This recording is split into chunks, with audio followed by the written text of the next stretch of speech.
Test 2. You will hear a number of different recordings, and you will have to answer questions on what you hear. There will be time for you to read the instructions and questions, and you will have a chance to check your work. All the recordings will be played once only. The test is in 4 sections. At the end of the test, you will be given 10 minutes to transfer your answers to an answer sheet. Now turn to Section 1.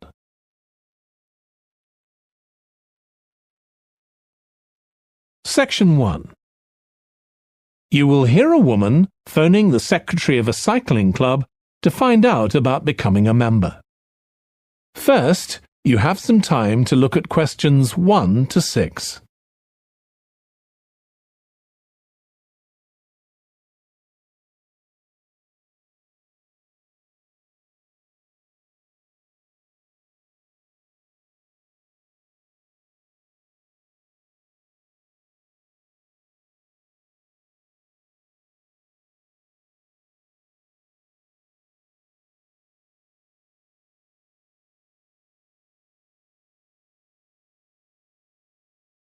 You will see that there is an example that has been done for you.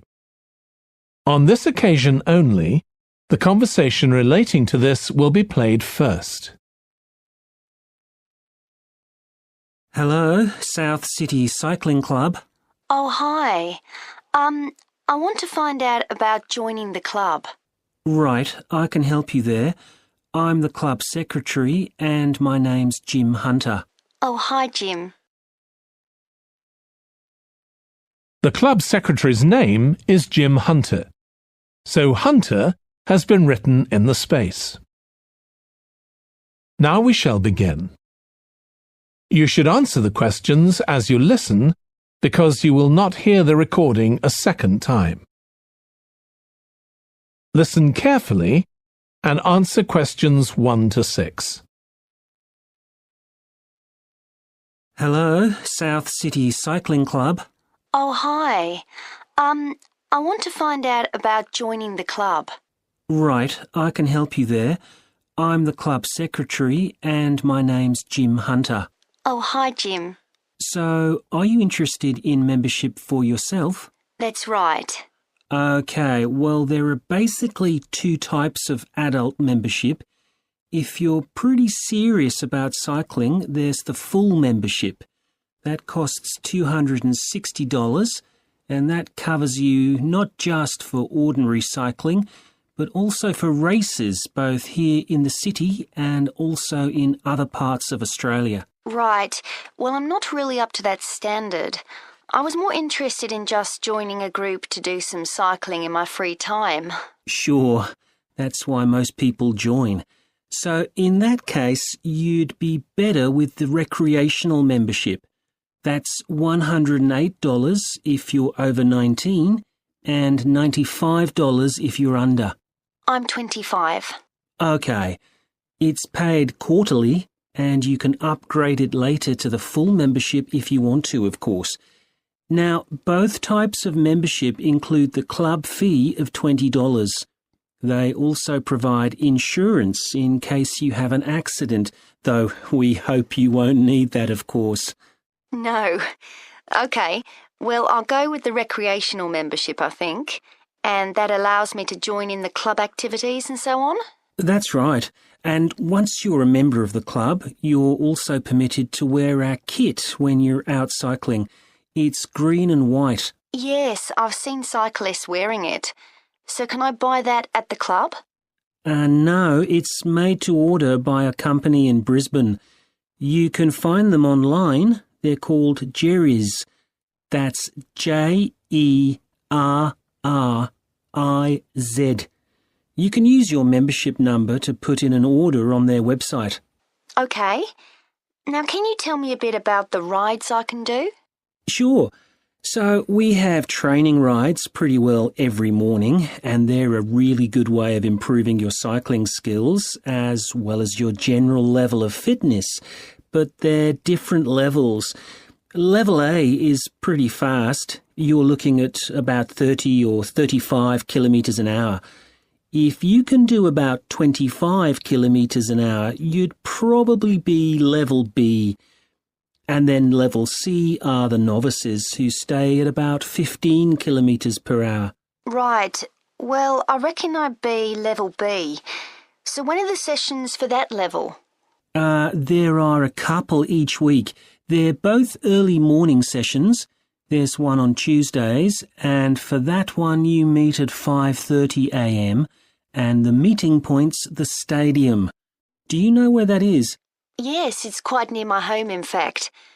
OK, and how about the other one? That's on Thursdays. It starts at the same time, but they meet at the main gate to the park. Is that the one just past the shopping mall? That's it. Before you hear the rest of the conversation, you have some time to look at questions 7 to 10.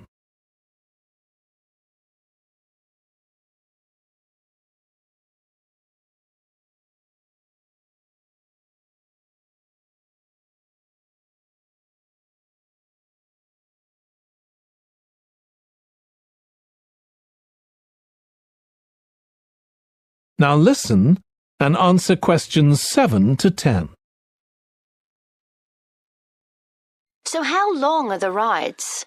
They're about an hour and a half, so if you have a job, it's easy to fit in before you go to work. And the members often go somewhere for coffee afterwards, so it's quite a social event. OK, that sounds good. I've only just moved to the city, so I don't actually know many people yet. Well, it's a great way to meet people. And does each ride have a leader? Sometimes, but not always. But you don't really need one. The group members on the ride support one another anyway. How would we know where to go? If you check the club website, you'll see that the route for each ride is clearly marked. So you can just print that out and take it along with you. It's similar from one week to another, but it's not always exactly the same. And what do I need to bring?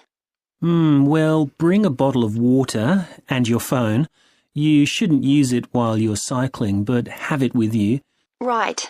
And in winter, it's well before sunrise when we set out, so you need to make sure your bike's got lights. That's OK. Well, thanks, Jim.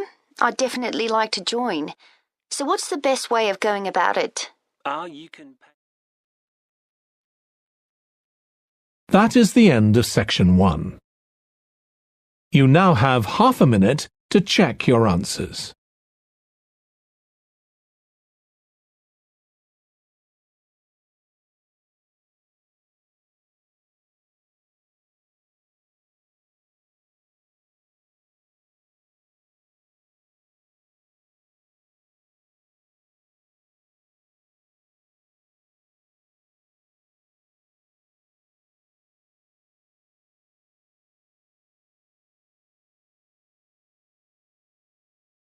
Now turn to section 2.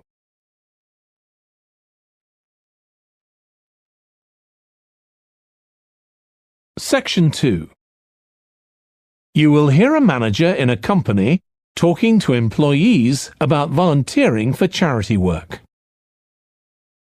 First, you have some time to look at questions 11 to 16.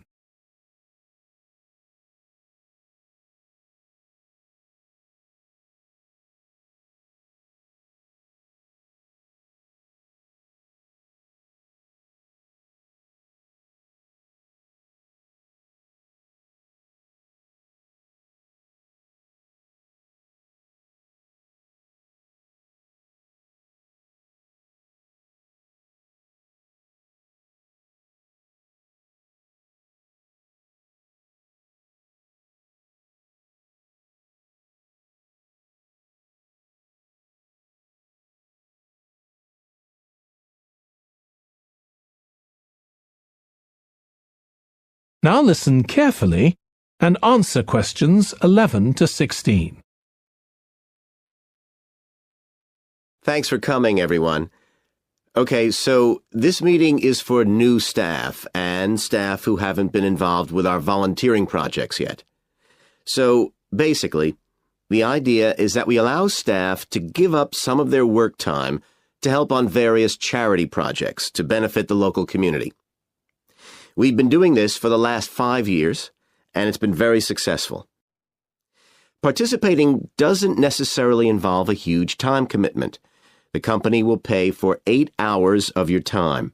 That can be used over 1 or 2 days all at once, or spread over several months throughout the year. There are some staff who enjoy volunteering so much, they also give up their own free time for a couple of hours every week. It's completely up to you. Obviously, many people will have family commitments and aren't as available as other members of staff. Feedback from staff has been overwhelmingly positive. Because they felt they were doing something really useful, nearly everyone agreed that volunteering made them feel more motivated at work. They also liked building relationships with the people in the local community and felt valued by them. 1 or 2 people also said it was a good thing to have on their CVs.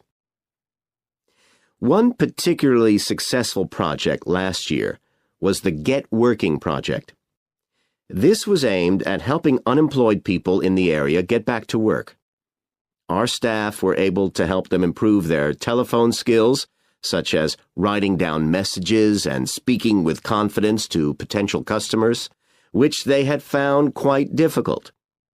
This is something many employers look for in job applicants, and something we all do without even thinking about every day at work. We've got an exciting new project starting this year. Up until now, we've mainly focused on projects to do with education and training. And we'll continue with our reading project in schools and our work with local charities. But we've also agreed to help out on a conservation project in Redfern Park. So if any of you fancy being outside and getting your hands dirty, this is the project for you. I also wanted to mention the annual Digital Inclusion Day, which is coming up next month. The aim of this is to help older people keep up with technology. And this year, instead of hosting the event in our own training facility, we're using the ICT suite at Hill College, as it can hold far more people. We've invited over 60 people from the Silver Age Community Center to take part, so we'll need a lot of volunteers to help with this event. If you're interested in taking part, please go to the volunteering section of our website and complete the relevant form. We won't be providing any training for this, but you'll be paired with an experienced volunteer if you've never done it before. By the way, don't forget to tell your manager about any volunteering activities you decide to do. Before you hear the rest of the talk, you have some time to look at questions 17 to 20.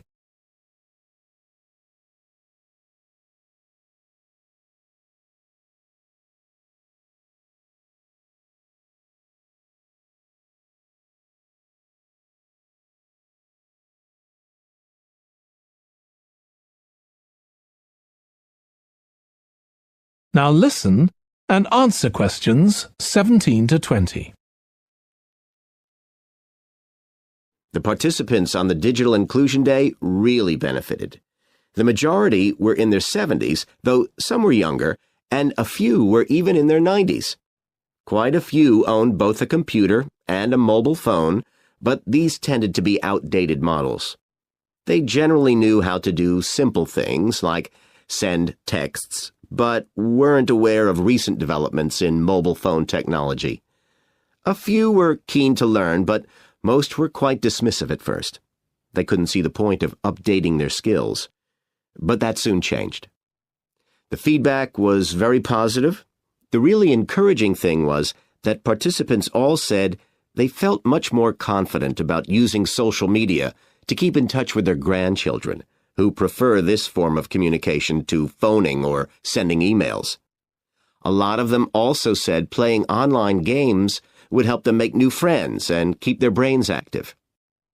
They weren't that impressed with being able to order their groceries online, as they liked going out to the shops, but some said it would come in handy if they were ill or the weather was really bad. One thing they asked about was using tablets for things like reading newspapers. Some people had been given tablets as presents, but had never used them. So that's something we'll make sure we include this time. That is the end of Section 2. You now have half a minute to check your answers.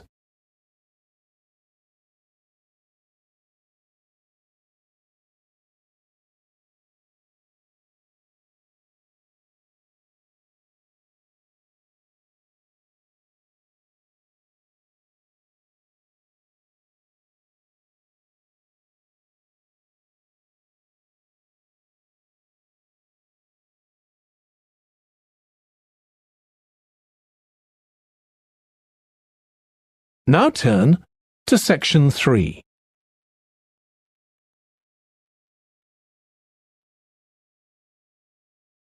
Section 3.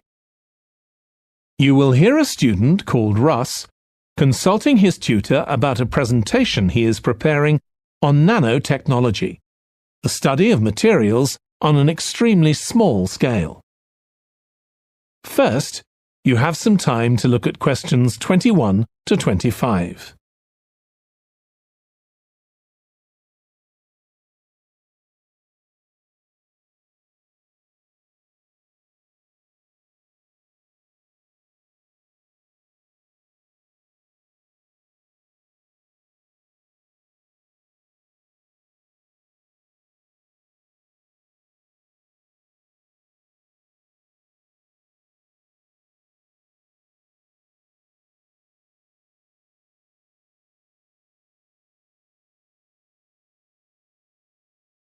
Now listen carefully and answer questions 21 to 25. Come in, Russ. Thank you. Now, you wanted to consult me about your class presentation on nanotechnology. You were due to give it next week, aren't you? That's right, and I'm really struggling. I chose the topic because I didn't know much about it and wanted to learn more, but now I've read so much about it, in a way there's too much to say. I could talk for much longer than the 20 minutes I've been allocated. Should I assume the other students don't know much and give them a kind of general introduction, or should I try and make them share my fascination with a particular aspect? You could do either, but you'll need to have it clear in your own mind. Then I think I'll give an overview. OK. Now, one way of approaching this is to work through developments in chronological order. Uh-huh. On the other hand, you could talk about the numerous ways that nanotechnology is being applied. You mean things like thin films on camera displays to make them water repellent and additives to make motorcycle helmets stronger and lighter? Exactly. Or another way would be to focus on its impact in one particular area, say medicine or space exploration. That would make it easier to focus. Perhaps I should do that. I think that would be a good idea. Right. How important is it to include slides in the presentation? They aren't essential by any means, and there's a danger of tailoring what you say to fit whatever slides you can find. While it can be good to include slides, you could end up spending too long looking for suitable ones. You might find it better to leave them out. I see. Another thing I was wondering about was how to start. I know presentations often begin with, first I'm going to talk about this, and then I'll talk about that. But I thought about asking the audience what they know about nanotechnology. That would be fine if you had an hour or two for the presentation, but you might find that you can't do anything with the answers you get, and it simply eats into the short time that's available. So maybe I should mention a particular way that nanotechnology is used to focus people's attention. That sounds sensible. What do you think I should do next? I really have to plan the presentation today and tomorrow. Well, initially, I think you should ignore all the notes you've made, Take a small piece of paper and write a single short sentence that ties together the whole presentation. It can be something as simple as, nanotechnology is already improving our lives. Then start planning the content around that. You can always modify that sentence later if you need to. OK. Before you hear the rest of the discussion, you have some time to look at questions 26 to 30.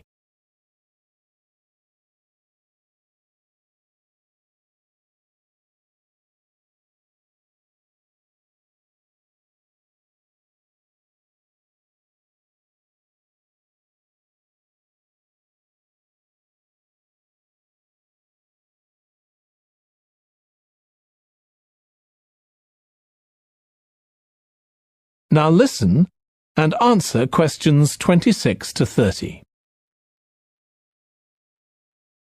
OK, now let's think about actually giving the presentation. You've only given one before, if I remember correctly, about an experiment you'd been involved in. That's right. It was pretty rubbish.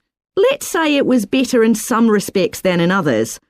With regard to the structure, I felt that you ended rather abruptly, without rounding it off. Be careful not to do that in next week's presentation. OK. And you made very little eye contact with the audience because you were looking down at your notes most of the time.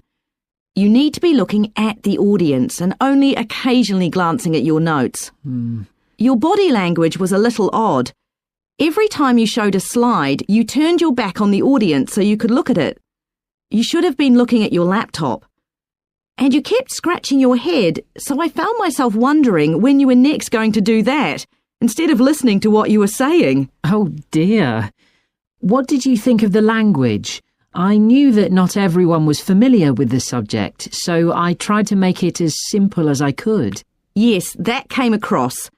You used a few words that are specific to the field, but you always explained what they meant, so the audience wouldn't have had any difficulty understanding. Uh-huh. I must say, the handouts you prepared were well thought out. They were a good summary of your presentation, which people would have been able to refer to later on, so well done on that. Thank you. Well, I hope that helps you with next week's presentation. Yes, it will. Thanks a lot. I'll look forward to seeing a big improvement then. That is the end of section 3. You now have half a minute to check your answers.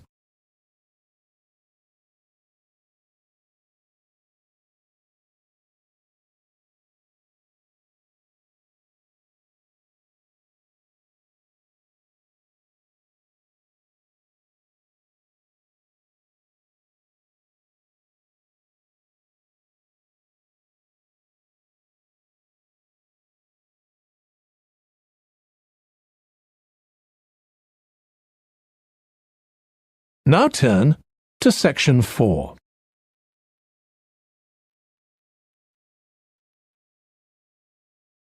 Section 4. You will hear a lecturer in psychology talking about a type of memory. First, you have some time to look at questions 31 to 40.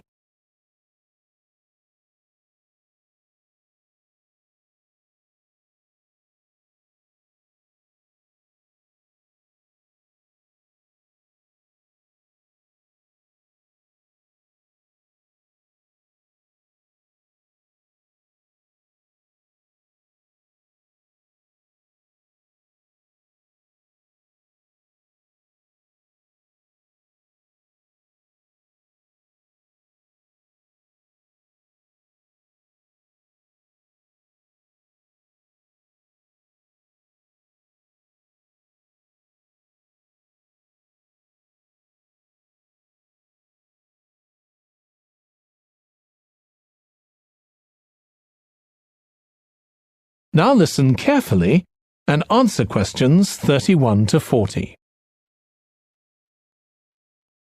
Today, we'll be continuing the series of lectures on memory by focusing on what is called episodic memory and what can happen if this is not working properly. Episodic memory refers to the memory of an event or episode. Episodic memories allow us to mentally travel back in time to an event from the past. Episodic memories include various details about these events. For example, when an event happened and other information such as the location. To help understand this concept, try to remember the last time you ate dinner at a restaurant. The ability to remember where you ate, who you were with, and the items you ordered are all features of an episodic memory. Episodic memory is distinct from another type of memory called semantic memory. This is the type of factual memory that we have in common with everyone else. That is your general knowledge of the world. To build upon a previous example, remembering where you parked your car is an example of episodic memory.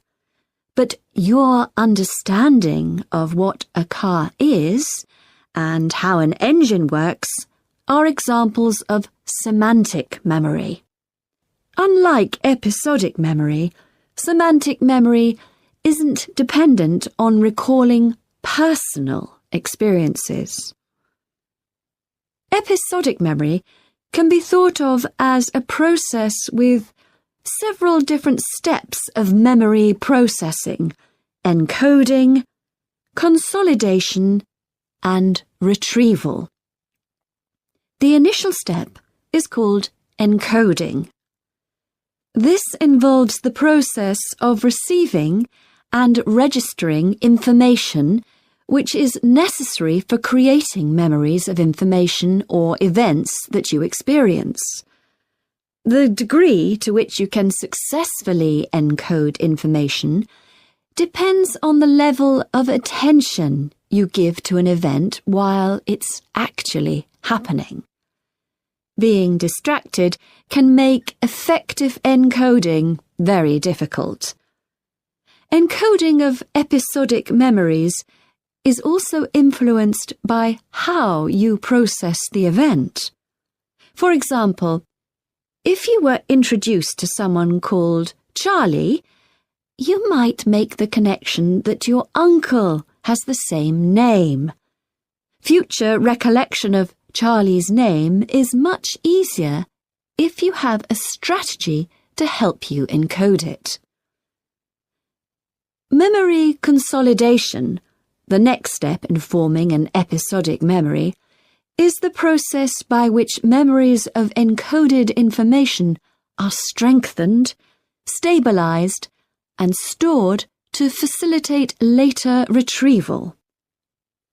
Consolidation is most effective when the information being stored can be linked to an existing network of information.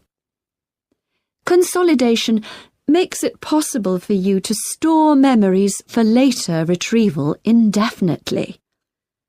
Forming strong memories depends on the frequency with which you try to retrieve them. Memories can fade or become harder to retrieve if they aren't used very often. The last step in forming episodic memories is called retrieval, which is the conscious recollection of encoded information. Retrieving information from episodic memory depends upon semantic, olfactory, auditory, and visual factors. These help episodic memory retrieval by acting as a prompt. For example, when recalling where you parked your car, you may use the colour of a sign close to where you parked. You actually have to mentally travel back to the moment you parked.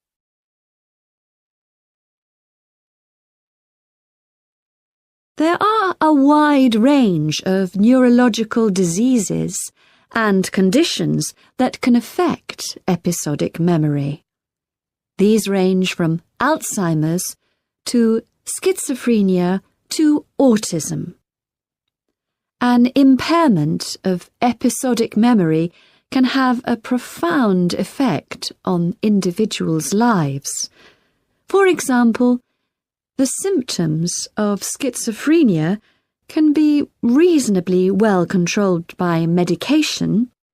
However, patients' episodic memory may still be impaired, and so they are often unable to return to university or work. Recent studies have shown that computer-assisted games designed to keep the brain active can help improve their episodic memory.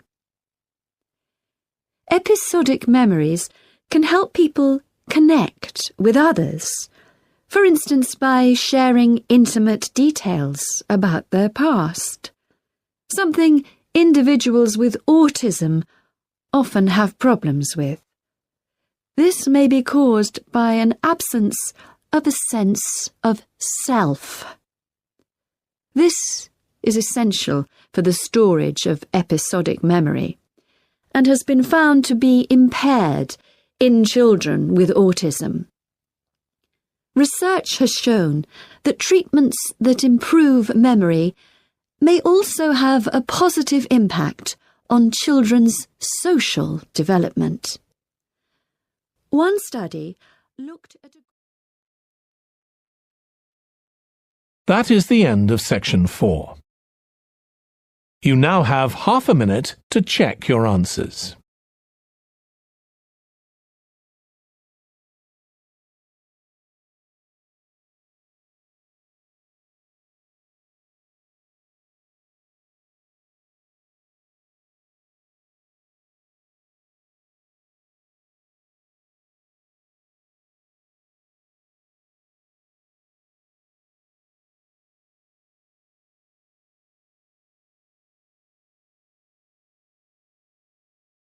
That is the end of the listening test.